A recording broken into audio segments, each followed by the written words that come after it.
Next is about the colonic disorders. Among the disorders of the colon, the most common and quite significant clinically would be colitis. Colitis means inflammation of the colon, and it could be of different varieties. They could be like either infectious, that's bacterial, parasitic, and so on. Then allergic colitis, pseudomembranous colitis, ischemic colitis, colitis secondary to immune deficiency disorders, Crohn's disease, ulcerative disease, indeterminate colitis, or necrotizing enterocolitis. Of course, these are just bit overlapping nomenclatures. Some of them are almost similar issues.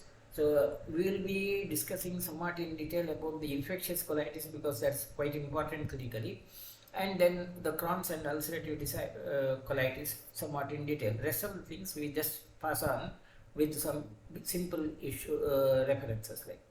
Among the infective colitis, from Indian context, from our practical clinical issue, amoebic colitis is the most common. In our coastal area, amoebic colitis is a quite common condition, and hence we discuss that as the first condition. Amoeba again is a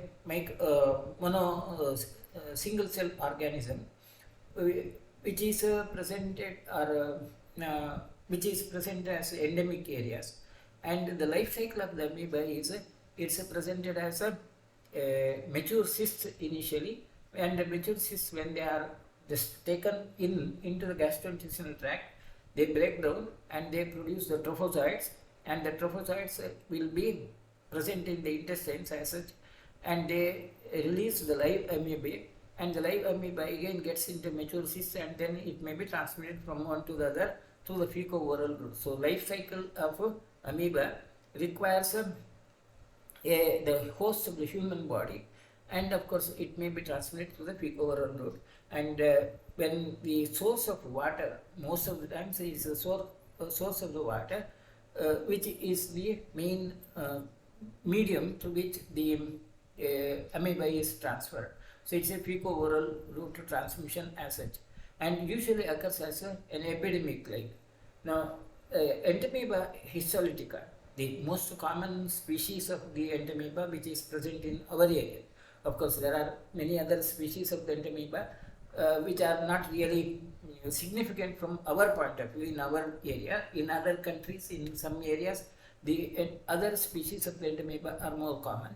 Here in our area, Entamoeba histolytica is the most common condition, and it can present with the intestinal symptoms. When it gets into the intestines, in the intestinal phase, the clinical presentations could be of any varieties, and they could be a large number of people may remain asymptomatic carriers, particularly in our coastal area, in Udupi, Mangalore, and so on. If you examine the stools of the people, majority of the people would have the amoeba in their stools, but they are asymptomatic. It's a quite large number as such seen, and the asymptomatic infection could be presented in a large number of people. Symptomatic invasive, non-invasive infection, mild symptoms may occur, or acute proctocolitis, which we call as dysentery, the more common and clinical important conditions. Clinically important conditions are mainly proctocolitis or symptomatic non-invasive infections where mild symptoms could occur. Then fulminant colitis with perforation, severe acute colitis with perforation, incidence is lesser, but when it occurs, it is a significant clinical. Incidence is quite less common as such. Toxic megacolon also is another of the rare complication of the intestinal entamoeba histolytica, amoebiasis as.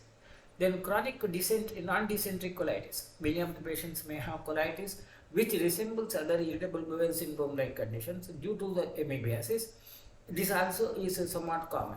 Amoeboma are again not so very common in our area. In India, as such, amoeboma are less common, but in some other countries, amoeboma are more common. The Entamoeba histolytica, amoeboma is simply a mass formed in the mesentery of the intestines due to the amoeba, and the lymph nodes and the omentum, they forms a mass and palpated as a mass like. Rather, the other way which we see more frequently would be amoebic typhlitis, inflammation of the cecum, which may be often felt as the mass as such. So amoebic typhlitis may be seen, and perianal ulcerations and fistulae. These also are the other relatively rare complications of the amoebic colitis which we see. Then extraintestinal conditions of amoeba histolytica, liver abscess, which we have already discussed in the liver pathologies. Then the other conditions are pleuropulmonary disorders, where there could be involvement of the pleura and lungs, and then there could be infectious lesions in the lungs. Of course, with the amoeba histolytica, this is less common, but occasionally we may see that. Peritonitis either as a complication of the liver abscess, or it also can occur independently occasionally, or due to the perforation of the colitis, permanent colitis conditions also can result in peritonitis. Pericarditis is still rare with the entamoeba histolytica, but rarely it may occur. Brain abscess or genitourinary diseases also can occur as a complication of the entamoeba histolytica, but they are less common. So most common and quite important is the intestinal manifestations, either mild or severe. That's the most common, and our focus of discussion would be over the intestinal manifestation only.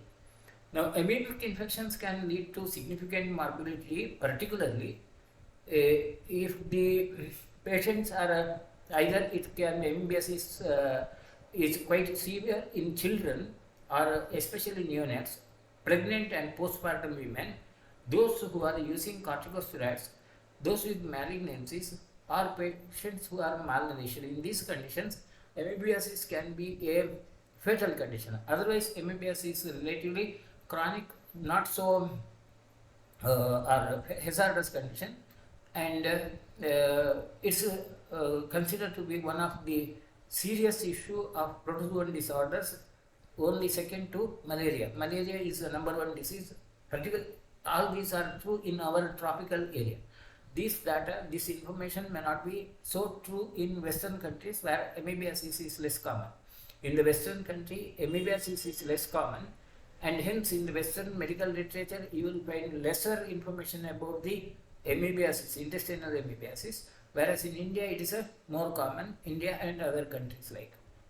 Asymptomatic intestinal amoebiasis occurs in about 90% of the infected individuals. In the sense, once the patient has an amoebiasis, he remains asymptomatic intestinal carrier for a long duration or many times for the whole life.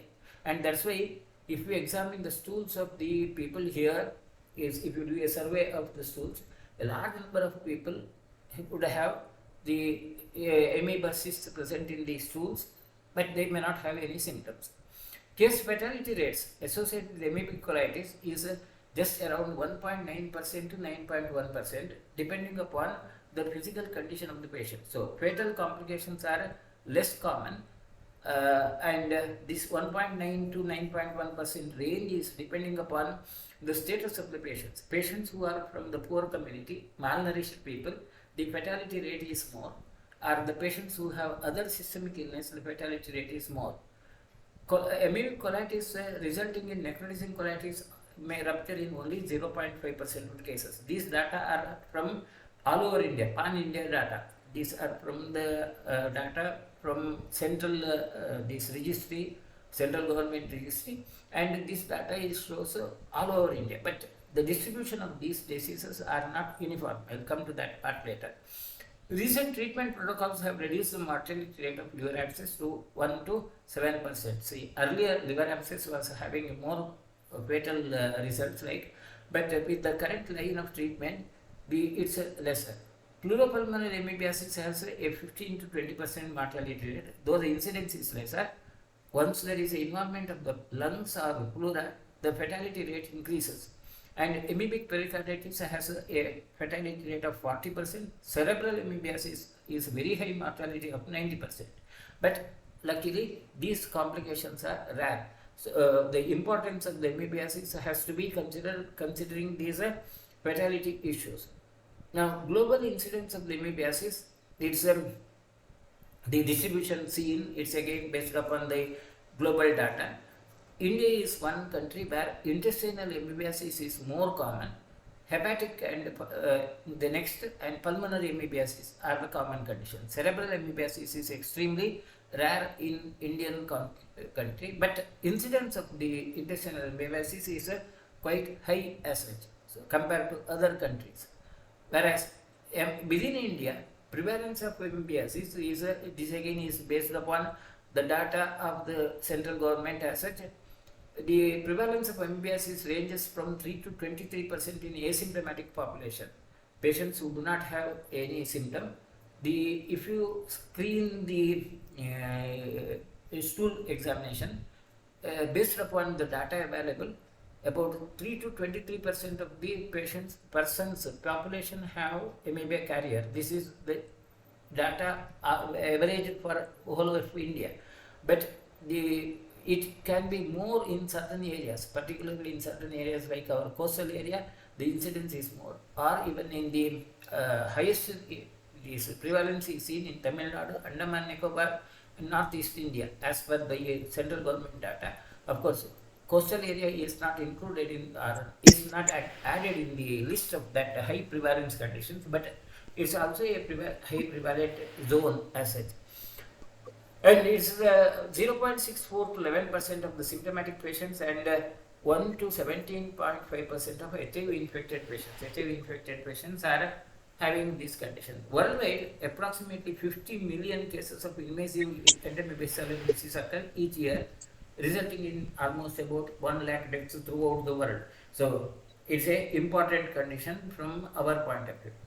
Clinical presentation of intestinal amoebiasis. We will limit only to the intestinal amoebiasis.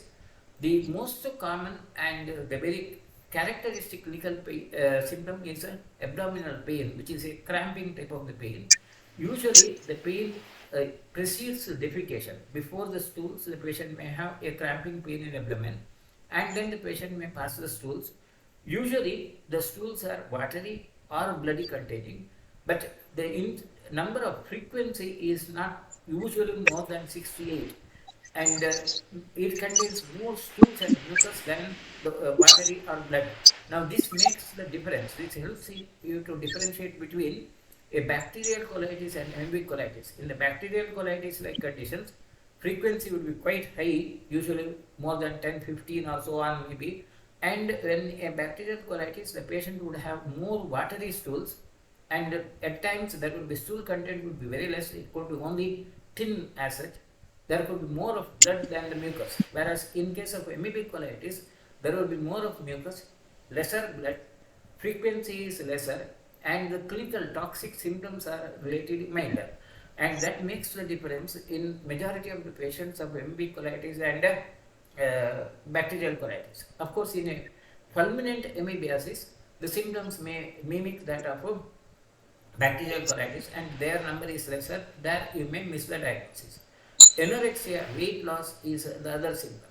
Fever seen is only in lesser number of patients, 10 to 20% in amoebiasis. Whereas in case of bacterial colitis, fever is seen in almost every patient. Almost more than 90% of patients would have the fever as such. A large number of patients of amoebiasis may have clinical symptoms which resemble that of the appendicitis, and it's one of the important differential diagnosis of the appendicitis. And particularly in our area, this is quite significant. When amoebiasis occurs and it involves the cecum, the whole cecum becomes swollen and the cecal tissue becomes fragile, something like a butter. And surgical intervention in such condition often can result in more complications, and hence in every diagnosis of appendicitis, you have to be careful to rule out the possibility of amoebic typhlitis, because amoebic typhlitis can produce a more fragile cecum, and handling that surgically can result in more complications. Rectal bleeding without diarrhea also can occur in a few of the patients, particularly more common in children. Symptoms of proctitis where the patient may have pain either before defecation or after defecation. And the difference between a proctitis and fissure is, in the fissure, the pain always starts after the defecation and then it stops suddenly. It lasts for a few hours and then suddenly stops. Whereas in case of proctitis, the pain starts before the defecation and continues even after the defecation and may just get reduced gradually, slowly after a long time. Then, so that's how you have to differentiate between a proctitis and the fissure. And among the proctitis patients whom we see in the clinical practice here, majority of them have the amoebiasis as a cause. Lower abdominal pain is other. Dehydration comparatively lesser and but may be seen in children, malnourished people or HIV positive patients. Dehydration due to amoebiasis could be seen in other conditions. A massive dehydration or significant dehydration may not be so common. Fulminant colitis, severe acute colitis with the whole colon becomes swollen or even perforation can occur and the patient may be very toxic. It's only in 0.5% of the patients and there could be always a predisposing factors of fulminant colitis, maybe poor nutrition, pregnancy, corticosteroids uses, patients who are on corticosteroid for some other reasons, very young age of less than 2 years, and in such conditions, perforation may be more common. Patient may present with all the clinical symptoms of intestinal perforation in such conditions. The major complications of amoebic colitis are a fulminant or necrotizing colitis. A amoebiasis initially may present as mild and then it may suddenly flare up and result in a fulminant colitis. Or toxic megacolon. Toxic megacolon we have already discussed in the megacolon conditions previously, where the whole intestine, particularly large intestine, becomes dilated and the toxic absorption could occur. Amoeboma, that's a mass formation in the abdomen, is the other complication, which often produces confusion with an abscess. Or an amoeboma may present exactly like an abscess back condition. Rectovaginal fistulae of different sorts, because amoebiasis, the colon involved in the amoebia, the amoebic ulcers may just leak out and that leaked content may find a pathway to the exterior, either to the vagina or in the perirectal area, and can produce the fistulae. Fistulae which have a high connection into the intestines at any level may be the other complications like perforation of the bowel is, as I said, it's a fulminant colitis like conditions, comparatively rare as such. A massive bleeding also can be the complication. A amoebiasis treated once may result in a stricture. The ulcers may heal with fibrosis, and that fibrosis can result in stricture formation, resulting in obstructive symptoms in due course of time. Patients with amoebiasis also are prone to develop intussusception. Intussusception we have already discussed in the intestinal conditions. Because of the edema at the area, the momentum of the intestines at that level where there is inflammation may not be the normal, and hence there is a possibility that the patient may develop intussusception. Peritonitis and empyema, pus in the abdominal cavity, also can occur as a result of peritonitis. It could be the complications of these. Investigations to confirm the diagnosis of amoebiasis are one, commonly the peripheral blood leukocyte count. The leukocyte count may be slightly raised as such without eosinophilia, which is seen in about 80% of the patients. Alkaline phosphatase level is raised in about 80% of the patients. Mild increase in the transaminase levels, though the patient may not have a hepatic involvement, because the amoebae are destroyed in the liver, there will be a load on the liver, and hence the transaminase level may be slightly raised, not very significant. Bilirubin level also may be moderately raised, not very significant, and not seen in all patients. And albumin level may be reduced. Anemia could be the other. ESR may be raised. So, from the current our point of view, the most confirmatory test would be the stool examination. Examination of the stools is the most reliable method of making the diagnosis of amoebiasis. But there again, you have an issue, like because you have a patient with a large number of people with the asymptomatic amoebiasis, whether the symptoms presented are due to the amoebiasis or not is the question. But if the stools show live amoebae, not the cystic conditions, then that confirms as such. And the standard protocol for the stool examination is a single stool sample is having a sensitivity of only 33 to 50%.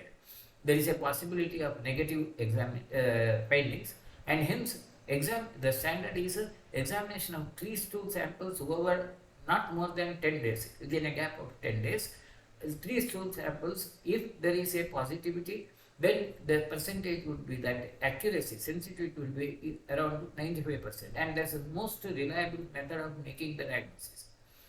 Of late, very recently, the other immunological tests like enzyme-linked assays, ELISA tests, or polymerase chain reactions, or immunofluorescent assay tests are now becoming popular to confirm the diagnosis of amoebiasis. But these tests are quite costly and may not be still practicable in the routine conditions. But in future, or rather in many high centers, this has become a routine thing, like to make the diagnosis, which we may not follow. See, in our routine clinical practice, we may not still in a position to do these tests. ELISA PCR tests are not done for the diagnosis of amoebiasis. Most of the times, the diagnosis of amoebiasis is based upon the clinical factors as such. The other investigations which could be somewhat accurate would be the colonoscopy. Though the colonoscopy is not a regular investigation, not suggested, recommended as a standard condition, but in chronic amoebiasis, it helps in differentiating that. The characteristic appearance on the colonoscopy would be discrete ulcers which have a raised edge and a narrow opening, and the ulcers are deep and they reach up to the muscular layer, and these ulcers are called as flask-shaped ulcers. Number of ulcers are more towards the proximal area of the colon, towards the cecum, the right side of the colon, the number of ulcers are more, and the number of ulcers on the left side of the colon would be lesser. So that would be the typical feature of amoebic colitis, and this appearance in the colonoscopy helps to differentiate from other conditions like bacterial colitis or ulcerative colitis. In the bacterial colitis, there will be a generalized inflammation of the mucosa, and ulcers would be very superficial erosions, unlike the amoebic colitis, which are deeper. And in case of ulcerative colitis, ulcers would be discrete ulcers which tend to coalesce, multiple ulcers which tend to merge together with a small bridge of normal tissue. So when we discuss is bacterial ulcerative colitis and the bacterial colitis, I will show you the images of colonoscopy, which helps you to differentiate. But the other important characters of the amoebic colitis are the flask-shaped ulcers. Stool examination showing the live amoeba is the most reliable method of investigation as such. CT scan also can help in particularly in the patients of amoeboma or typhlitis, involvement of the cecum and the swollen mucosa, the colonic wall becoming thickened and the cecal wall becoming thickened can be easily differentiated from the CT scan. So CT scan occasionally may be useful, but in routine conditions it may not be necessary. The earlier methods of investigations were barium enema, but these days, because of the popularity of the colonoscopy and CT, this has become less popular. But still, because we are discussing academically, I am just referring to this also. A barium enema, if it is done properly, it can demonstrate the typical flask-shaped ulcers. The flask-shaped ulcers, projections over the area, is a very characteristic. So, are the cecum being swollen now? These flask-shaped ulcers, very typical seen, would be the signs of the barium enema X-ray. Earlier days, when CT and colonoscopy was not popular, that's in the 80s, the barium stomach duodenum or barium enema X-ray was the most reliable method of investigation at that time. But now, this is not popular as such. Now, once you have made the diagnosis, the treatment would be primarily anti-amoebic drugs.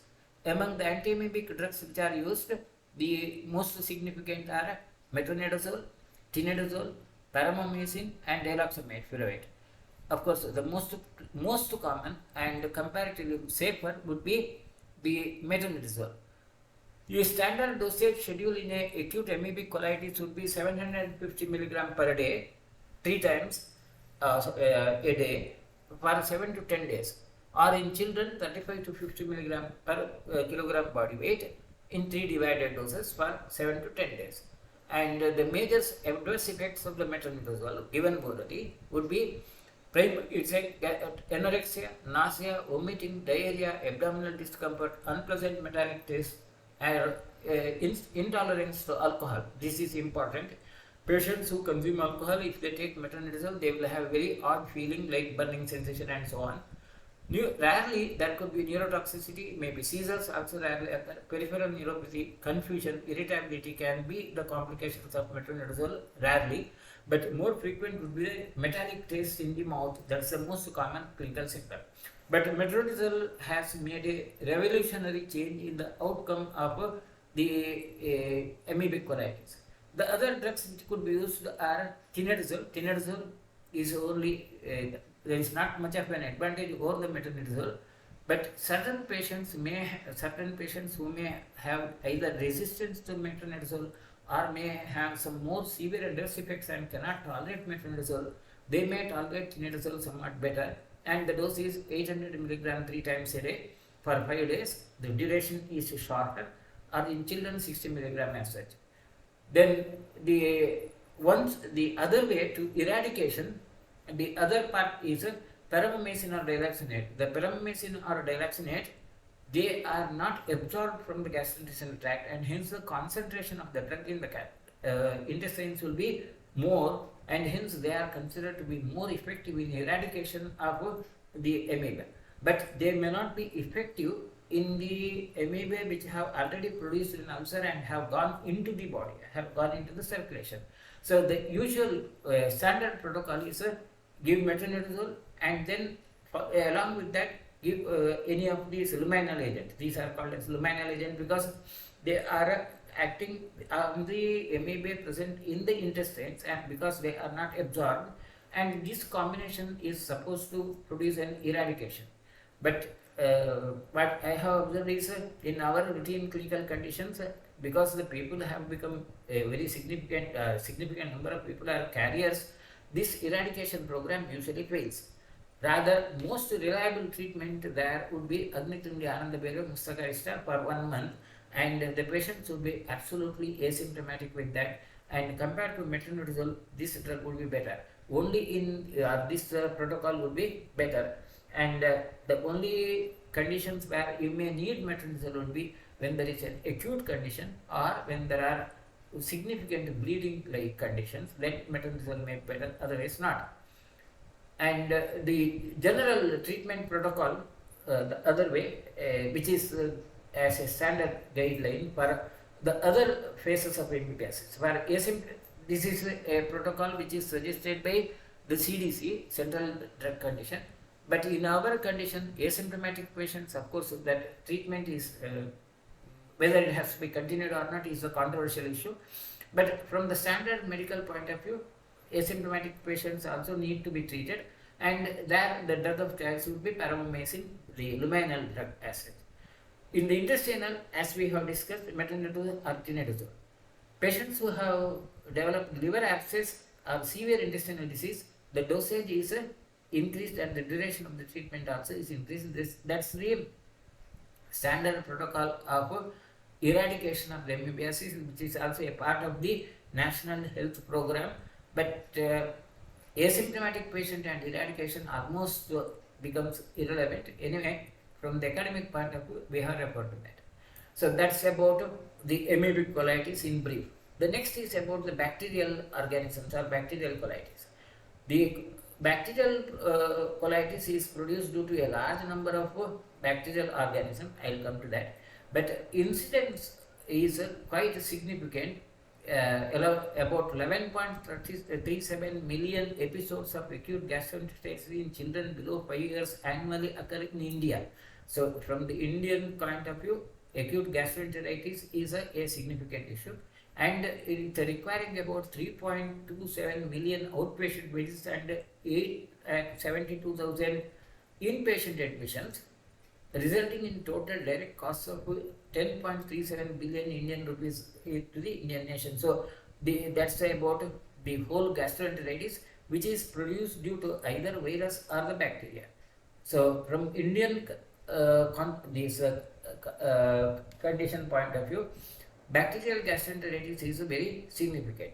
And the bacterial gastroenteritis episode, and I would use, it's a gastroenteritis is the term used because it tends to involve both colon and the small intestines as well as the stomach occasionally. And often it's also named as food poisoning. So it's a group of disorders which present with acute diarrhea-like conditions. This also tends to have a seasonal factors. Incidence would be seasonal. In India, the more common varieties of the gastroenteritis would be either rotavirus induced viral gastroenteritis or bacterial gastroenteritis. The bacterial gastroenteritis is more common in summer, March to July, and then at the end of winter. Whereas viral gastroenteritis, it will be more common at the winter season. So there is a typical pattern of the incidence of the disease of viral and the bacterial gastroenteritis in our area. This data is relevant from Indian point of view. Then as far as the organisms are concerned and their incubation period, large number of bacterial organisms, we will be discussing bacterial gastroenteritis in the beginning. That viral gastroenteritis will reserve for the next part as such. It's a brief thing, right? Now, among the bacterial organisms which produce the infections, the common varieties of the bacterial organisms which are known to be there are Aeromonas, and Aeromonas usually produces the symptoms within a short duration, where incubation period is almost negligible. The whole duration of the disease lasts for about 2 weeks, not more than 2 weeks usually, and it's a self-limiting disorder. It reduces by itself if there is no other complication. And comparatively, there will be no pain, fever and vomiting may be or may not be present. So it's a sort of simple diarrhea-like conditions which we see as such produced due to Aeromonas. And from the clinical point of view, this kind of symptoms are quite common also, more common in the summer season. Bacillus species, the incubation period is 1 to 16 hours, and the patient would essentially have fever and abdominal pain. Vomiting and abdominal pain would be the major symptom. Duration of the symptom will be usually for 1 or 2 days. Patient would have more vomiting as well as the abdominal pain. That's usually Bacillus species. And Campylobacter, comparatively, they are less common in our condition, in our area, is less common, where the incubation period is around 2 to 4 days, and the duration is about a week, and vomiting is less common. Patient would have fever and abdominal pain. And Corynebacterium difficile is where there could be a variable. It's unpredictable. Vomiting is not common. Fever and the abdominal pain is less common, and this also is not common in our area. Or Corynebacterium perfringens is also not so common in our area as such. Salmonella is a more common varieties. Here in our condition, Salmonella species are more common. Either Salmonella typhi or other non-typhi species of the Salmonella also can occur. And particularly they are more common in this season. This season, rainy season, now you have, and particularly here this month as such, July and August, large number of patients are seen. Even now we have some 2 or 3 patients in the ward admitted. So the incubation period is 0 to 3 days, and the duration usually lasts for 7 days. In other species, typhi, Salmonella typhi, it can continue for 3 weeks. Vomiting is common. Fever is more significant and usually high fever. Abdominal pain also is common. Shigella species, the other variety, comparatively less common in our area. It's more common. Shigella is more common also, and particularly it occurs in the summer when the more due to the usually Shigella issues we tend to have in March and April when there is very hot season. This tends to occur, and fever is very high. Abdominal pain is there, and it may last for 7 days. The Staphylococcus aureus also is less common here. Vibrio species. Among the Vibrio species, Vibrio cholera is one of the serious issue which can present with very serious complications. But Vibrio cholera now, because of the immunization, incidence has become almost less common. But if it all occurs, it produces a significant epidemic. Then Enterocolitica is not so common as such. Food substances and the bacteria relationship also is another issue. And that's why it's also named as food poisoning. The other name given to the gastroenteritis is the food poisoning. And the food substances associated with specific organisms are dairy products like milk and milk products. Campylobacter, Salmonella, Listeria, Staphylococcus are involved. Eggs is mainly Salmonella species. Other meats of different animals, either perfringens, Salmonella, Aromonas, Campylobacter, or Staphylococcus species may be there. Beef which is ground, mainly under hemorrhagic E. coli. E. coli mainly in beef as such. Poultry, chicken and so on, more common is Campylobacter. Pork is a Campylobacter perfringens or Yersinia enterocolitis. Seafoods, Aromonas, because most of our area patients, they tend to develop the complication of the seafood complication. Aromonas is the other common condition which we see, where the symptoms are relatively milder. And the other species, Vibrio and Astrovirus species. Oysters, they are usually Leishmaniasis and Vibrio species. The vegetables, Aromonas, again, Aromonas is more common cause than in the vegetables. Contaminated vegetables are perfringens like sprouts, enterohemorrhagic coli, and fried rice, Bacillus species, custards and mayonnaise, Staphylococcus species. These are certain of those common conditions as such. When the patient presents with the symptoms as such, based upon the symptoms, we can make out whether it is a small bowel or the large bowel involvement. Usually, small bowel involvement produces more dehydration and severe complications. Large bowel involvement relatively milder.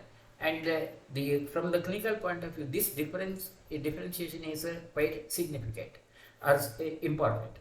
If the patient has a small bowel involvement, irrespective of the organism, the stool should be very watery in small bowel, whereas in the large bowel involvement, there will be mucus and blood. In general, in all cases of bacterial colitis, the total frequency per day can be more than 8 or 10, like the frequency will be more. And the volume, in case of small bowel pathology, the total volume of these stools evacuated would be very large. And at the end, every time it's watery as such. Whereas in large bowel conditions, comparatively smaller. Frequency is very high in small bowel pathologies, whereas large bowel pathologies, the frequency may be 10 to 15, but not very high. Whereas in small bowel pathologies, it could be every few minutes, like the patient may feel like going for defecation. And blood would be presented in these stools, but when there is a small bowel pathology, you may not be able to see the gross blood. Gross blood would not be seen, but if you do the test for occult blood, it may be positive. Whereas in the large bowel pathology, gross blood can be seen. And in the small bowel pathology, usually pH is acidic, lesser, more acidic, less than 5.5. In large bowel pathology, it's more towards, it's still acidic, but on the higher level of towards the alkaline tendency. Then there could be the reducing substances like glucose present in the small bowel pathology, whereas in large bowel pathology, it's negative. If you do this biochemical test, it may be seen. White blood cells, WBC count, would be lesser in case of small bowel pathology. It may be 5 or less than that, 5 in high power field, whereas in large bowel pathology, they will be high, more than 10 power high power field. Usual organisms with the toxins like Bacillus species and toxic E. coli or rotavirus, these involve the small intestines more frequently. E. coli, Shigella, and the Corynebacterium difficile or entamoeba, that amoebiasis species, they involve the large bowel. That's how the clinically, without going for this culture and other tests, you can make out to a great extent about the type of the organism. The most common clinical symptoms in general, irrespective of that, would be diarrhea, fever, abdominal pain, and tenesmus as such. The patient's other symptoms which could occur due to the bacterial colitis, comparatively less common, are perianal diseases, like the patient may have hysterectal abscess or the perianal abscess, or even fissures, tags, fistulae, and abscesses. That's the clinical symptoms which could occur. Any of the patient of diarrhea, also may have a involvement of the joints, arthralgias and arthritis, which we call as a reactive arthritis. One of the reasons for the reactive arthritis is a gastrointestinal tract pathology. Dehydration is the most serious and most common cause of the fatality, and the most important aspect of the management of the bacterial colitis. Patients having that bacterial dysentery or food poisoning, which we call as gastroenteritis like conditions, the most important part of the management is to manage the dehydration and prevent the dehydration. The other issues of significant would be toxemia, toxic megacolon and perforation. These are not so common, but they need to be effectively prevented, and once you prevent that, the treatment would be possible. Investigations which are suggested are mainly white blood cell, hemoglobin, platelet count, prothrombin time, and thromboplastin time. Electrolyte levels, quite significant is electrolyte level. And the intravascular coagulation profile also has to be done in such cases, and C-reactive protein. These are the investigations which are generally advised. The most important are the total leukocyte count and electrolyte levels, which are quite critical. Rarely you may need an X-ray or a radiological investigations in case of acute colitis, but if at all it is done in a radiological features will be in acute colitis, the whole colon would be swollen and the peristaltic waves would be seen as such. The swollen or distension of all the intestinal loops would be the next radiological sign. Colonoscopy, if you do that, again, it's not generally indicated. It's not a general advice in case of the acute bacillary colitis. Rather, in the bacillary colitis, the colonoscopy has to be avoided because the tissue is fragile and there is a chance of perforation. But suppose due to some other reason, if you do the colonoscopy, the findings of the colonoscopy in case of a bacterial colitis would be a continuous source of irritation, the inflammation, where there will be mucosa will be denuded, either in forms of lines or it could be forms of the patch like. So that erosion of the mucosa is a characteristic feature, and the ulcers are not deep, very superficial ulcerations which may even bleed as such. Then the most important part of the management is the oral rehydration therapy, and that idea of oral rehydration therapy has revolutionized the outcome of the management of this diarrhea, and the total fatality rate is reduced, and actually it was that oral rehydration therapy concept was rather established and publicized by Indian doctor Dilip Mahabalis, and in memory of him there is a World ORS Day on July 29th. Last week we had that World ORS Day, and it's to make the people aware of that ORS requirement. And the ORS, there is again two forms of ORS, standard and low osmolar. Low osmolar is usually given in the patients who have lesser dehydration, moderate dehydration. More patients who have severe dehydration is the standard, and the contents are in oral rehydration is having sodium chloride and trisodium citrate and potassium chloride and glucose, and the ratio in the general is 3.5 grams per liter of sodium chloride, whereas in low osmolar it is 2.6, and low osmolar is preferred in the patients who have renal pathologies also. Then the added live lactobacillus. Now patients who have diarrhea and the involvement of the colon with the bacteria, the symptoms can be effectively reduced, and particularly the diarrhea symptom can be reduced by adding either live or heat-killed lactobacillus. So many of the brands of oral rehydration products, which are ORS products, which are available in the market, may have already a bound lactobacillus, either live or killed. Most commonly heat-killed lactobacillus LB would be presented along with that, and that produces better relief as such. The other standard protocol of the treatment, management of gastroenteritis is mainly rehydration therapy, then antisecretory agents which can reduce the fecal material totally, like loperamide and so on, or antiemetics if necessary, symptomatic treatment. Zinc supplementation also is the other usual given as an antioxidant and anti-inflammatory. Probiotics also are known. Probiotics is simply something which facilitates the growth of the bacterial organism. Antimicrobial therapy is limited to a few of the conditions. I will come to that in detail. Then symptomatic therapy for abdominal pain or the fever and so on, the other part of the management.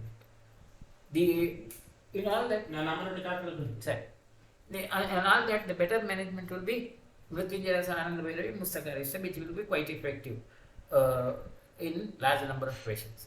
Now something about the antibiotic therapy and their standard protocol. The antibiotic therapy is not required in a large number of types like Bacillus, Campylobacter, C. difficile and perfringens. This is the standard guideline given by the global CDC.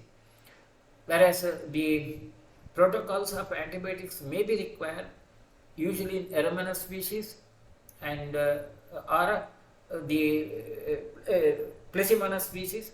Vibrio cholera, of course, it requires the antibiotic. Tetracycline is a usual antibiotic. Yersinia species also may require the antibiotic. Other species do not require antibiotics. Rather, majority of the patients of bacterial colitis do not require antibiotics as such. But interestingly, that's the protocol which is given by the guideline of the WHO and the American CDC. The Western thought of the management of colitis is shifting towards a situation where the antibiotics are limited only to few of the conditions. But interestingly, in 2019, Indian Council of Medical Research has given an antibiotic policy which is applicable to the whole country, and that ICMR guidelines the antibiotic policy in the gastrointestinal tract pathology, diarrhea, as a primitive or as an empirical treatment.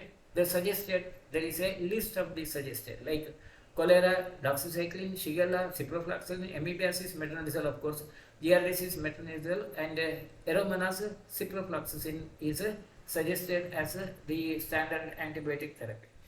Administration of antibiotic for a long period and either due to the colonic pathologies, the other may result in a situation which is called as antibiotic induced dysbiosis. Antibiotic induced dysbiosis is one of the troubles or one of the problems which are increasing in number, and this can result in a diarrhea, bloating, bad breath, halitosis, or fatigue and constipation, cause nausea, chest pain, vaginal or rectal itching, which also may produce a cognitive weakening, like the patients may not be able to concentrate, depression, anxiety, and so on. These kinds of the symptoms are becoming more common now in the patients who are given antibiotics irrationally for any of the conditions. This is not only limited to the gastrointestinal tract diseases, it could be any of the conditions. The antibiotics given can affect the microbiome of the intestines, and this can result in the renal fibrosis, atherosclerosis, cognitive malfunctions, cardiovascular diseases, and can predispose to viral infections and resistant infective conditions as such, and hence the antibiotic usage should be judicious. And the prebiotics and probiotics, these are the craze of the day. Now people are talking about the prebiotics and probiotics. Prebiotics are simply the food for probiotics, probiotics are those which contain some organisms, natural organisms like yogurt, milk, sour cream, so on. Whereas the food which is promoting these probiotics are the prebiotics like asparagus, wheat, and so on, and they are the major part of the management of the patients than really the antibiotics. That's about the colitis in general, bacterial colitis in general. Next, we will discuss in brief about the viral colitis and ulcerative colitis in the coming session, and wind up today. If there are any questions, we will try to answer right there. Right, there are no questions, so we'll wind up. Thank you. Thank you, sir.